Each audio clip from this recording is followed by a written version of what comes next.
jantung kita pada saat kita tidur seperti ini, maka jantung kita posisinya di mana? Di atas. Karena tadi kan jantung tadi kan sebelah kiri. Jantung kita kan sebelah kiri.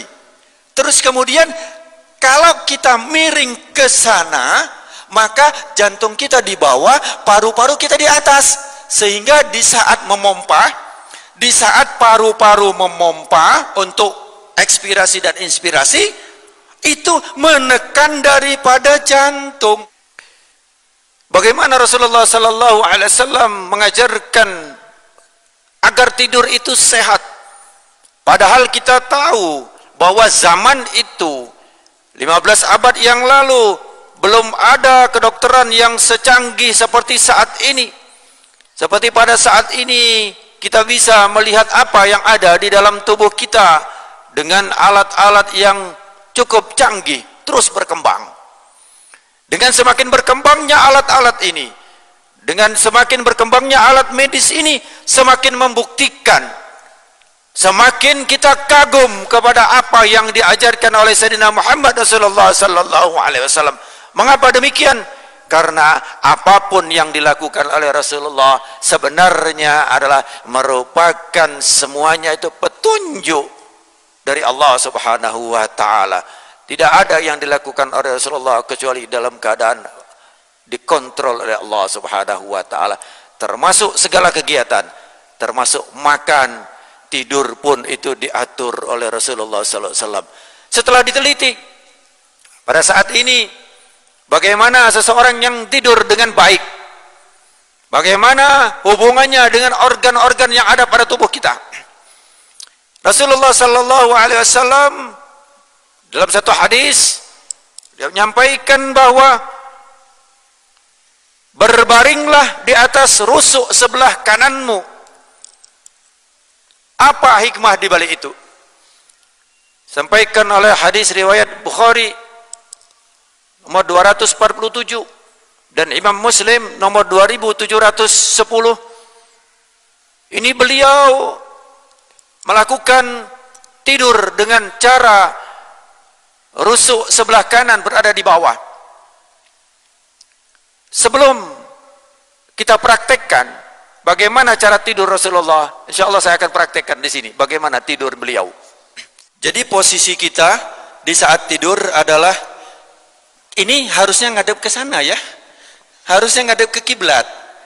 Ya, tapi karena saya harus ke sana, ya, sebenarnya ngapunten, saya terbalik dulu sebentar. Karena sananya kiblat ya, berarti harusnya begini. Harusnya ke sana, tapi untuk menjelaskan saya ngadep ke sana. Ya.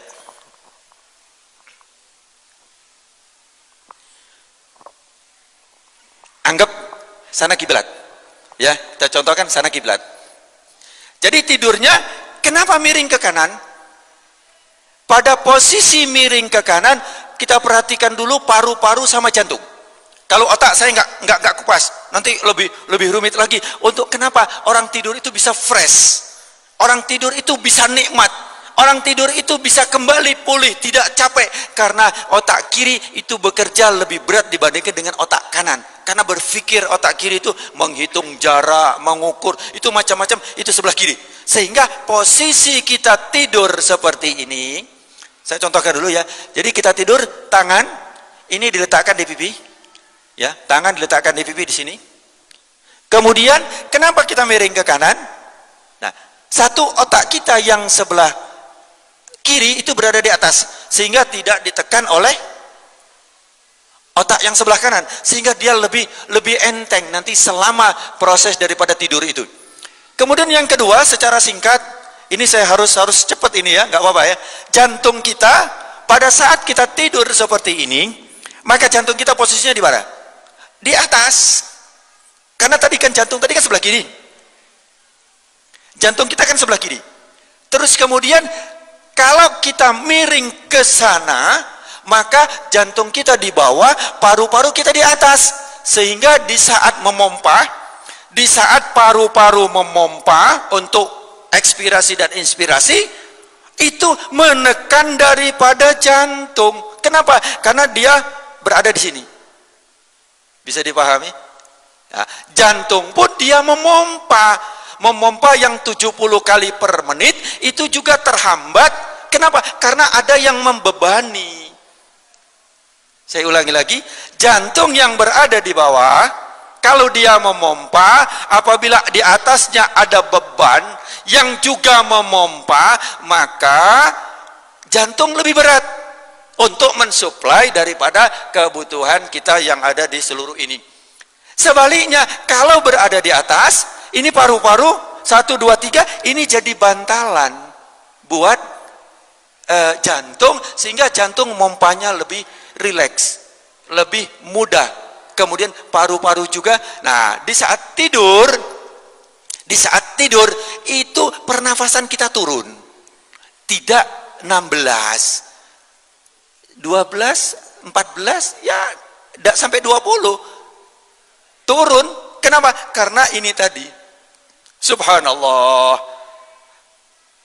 Rasulullah ajarkan seperti ini, padahal Rasulullah tidak mengenal anatomi. Tetapi kenapa? Itu sangat istimewa. Di saat kita tidur seperti itu, bahwa paru-paru itu tidak menekan daripada jantung. Yang kedua, jantung kita ini setelah memompa, kemudian di situ ada namanya aorta. Aorta pembuluh darah yang agak besar. Itu kemudian posisinya itu lebih atas dari organ yang lain. Jadi kalau posisi seperti ini, ngapunten, seperti ini posisinya, ya, maka posisi daripada aorta tadi dia naiknya sebelah sini. Aorta itu dia gini, jantung celak masuk, kemudian dia akan memompa seluruh tubuh. Nah, ini posisinya berada di atas. Kalau berada di atas, sehingga dengan gaya gravitasi cairan itu mudah disebarkan seluruh tubuh, sehingga kita mudah sekali hilang rasa capek di saat kita tidur. Dan juga pembuangan dan pembersihan daripada di saat tidur itu adalah membersihkan racun. Racun-racun itu dibersihkan di saat kita tidur. Allah subhanahu wa ta'ala membuat mekanisme itu. Kenapa kita ngantuk, kenapa kita tidur, itu adalah sebenarnya karena Allah sayang sama kita, agar tubuh kita itu tetap dalam keadaan kondisi yang betul-betul prima, betul-betul istimewa. Tidur berapa jam? Nah, ini banyak teori yang mengatakan 8 jam. Sebenarnya bukan 8 jam. Kalau bisa 6 sampai 7 jam. Sedikit saya lanjut. Rasulullah tidurnya tidak malam. Ya, jangan kira-kira jam 9 atau habis sisa sebentar. Ya, habis sisa sebentar. Beliau tidur, kemudian bangunnya bukan subuh. Bangunnya dia lebih cepat, sepertiga malam. Ini beliau bangun. Inilah yang dilakukan oleh Rasulullah sallallahu alaihi wasallam. Jadi kita sekarang digeser, maaf, banyak tayangan TV, banyak ini, itu bergeser tidurnya. Kalau enggak jam 11 tidur, akhirnya bangunnya ya azan subuh. Nah, itu. Jadi, kenapa? Karena apabila sudah datangnya gelap, maka Allah berikan itu kesempatan kita untuk istirahat, untuk istirahatkan tubuh kita. Saya kembali sedikit. Jadi di saat kita seperti ini tadi, nah ini sedikit aja, kurang 2 menit. Di saat kita tidur ini, kaki kita jangan lurus. Kaki kita jangan lurus. Kenapa? Kalau lurus, otot ini akan ketarik. Jadi harus rileks, ditarik sedikit, agak ditekuk. Seperti ini kita tidur. Nah, ini agak ditekuk, jangan begini. Tidurnya jangan begini. Tetapi tidurnya sedikit dikendorkan. Kenapa? Kalau dikendorkan, otot ini akan lebih lemes, lebih rileks. Nah, kalau ini rileks, tidak kencang rileks, maka malam hari kita bangun atau sholat subuh. Coba kita lihat ya, sholat subuh itu lebih lama berdirinya, Pak. Bacaan ayatnya lebih panjang. Kenapa? Supaya nggak capek ini. Di saat kita tidur itu kaki hendaklah sedikit ditekuk. Ini kita lihat apa yang diajarkan oleh Rasulullah SAW. Kita lihat bagaimana seorang bayi yang berada dalam kandungan. Padahal Rasulullah tidak mengenal USG. USG itu sebuah alat yang sekarang mungkin sudah paham untuk melihat bagaimana kondisi baik janin.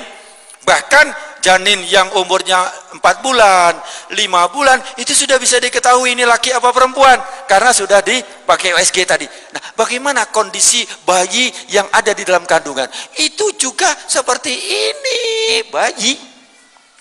Bukan lurus, seperti ini yang ada di bayi. Jadi kalau mau kita kembali kepada apa yang diajarkan oleh Rasulullah SAW, itu sudah Allah ajarkan di saat kita tidur di dalam kandungan ibu kita. Mudah-mudahan insya Allah yang sedikit ini sebenarnya masih cukup panjang, tetapi saya waktunya sangat-sangat singkat sekali. Sekali lagi saya mohon maaf apabila dalam kajian ini kurang sempurna.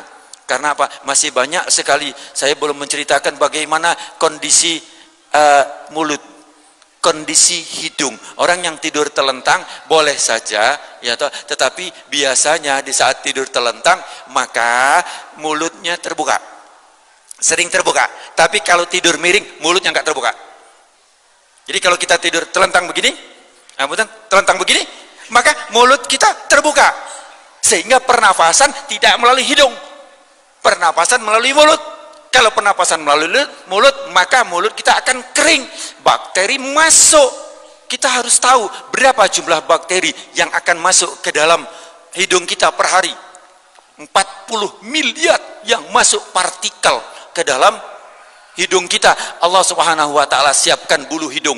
Allah Subhanahu wa taala siapkan lendir yang ada di sini. Allah Subhanahu wa taala siapkan tonjolan-tonjolan yang ada di hidung. Allah persiapkan di dalam sini ada sebuah kipas yang untuk membersihkan, di mana kecepatan daripada kipas ini 20 kali per detik. Subhanallah. Maha suci engkau ya Allah. Subhanallah, subhanallah, subhanallah. Sehingga kita diajarkan oleh Rasulullah SAW, di saat kita setelah sholat jangan lupa bertasbih dengan mengucapkan subhanallah. Tapi jangan cepat-cepat. Kadang-kadang cepat-cepat maca subhanallah itu pelan-pelan saja, tetapi yang berkualitas. Subhanallah, subhanallah, subhanallah. Mudah-mudahan insya Allah ini yang bisa saya sampaikan, mudah-mudahan bermanfaat buat kita semua. Amin Allahumma amin. Al-Fatihah.